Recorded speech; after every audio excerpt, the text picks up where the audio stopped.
இந்த இட்லியை பார்க்குறப்ப எங்கள் அப்பா ஞாபகம் தான் வருது. என் வீட்டுக்காரரு கூட ஊரில் உட்காந்து சாப்பிடும்போது அடிக்கடி சொல்லுவார், உங்கள் ஊரில் கலவரம்னா சொல்லுங்கள் தம்பி, உங்கள் அத்தைக்கிட்ட சொல்லி 2 இடி இட்லி சுட்டு தாரேன்னு. அப்போ புரியல, இப்போ புரியுது. ஏன்னா அவ்வளோ கல்லாட்டம் இருக்குது. ஒரு பாத்திரத்தில் அரை மூடி தேங்காயை நல்லா கீந்து லேசாக வணக்கி எடுத்து வச்சிடலாம்.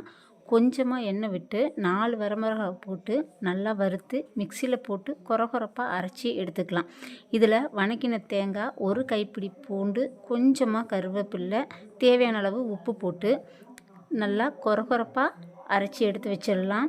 ஒரு பாத்திரத்தில் நல்லெண்ணெய் விட்டு அரை ஸ்பூன் கடுகு வெந்தயம் போட்டு 1/4 ஸ்பூன் பெருங்காயத்தூள் சேர்த்து கொஞ்சமாக கருவேப்பிலை போட்டு பொரிஞ்சதும் அரைச்ச பொடியை இதில் சேர்த்து உதுத்து வச்ச இட்லியை இதில் போட்டு கிளறி விட்டால் சுவையான மணமான உப்புமா ரெடி ஆயிரும். சமைச்சு சாப்பிட்டு பாருங்கள், டேஸ்ட் ரொம்பவுமே சூப்பராக இருக்கும்.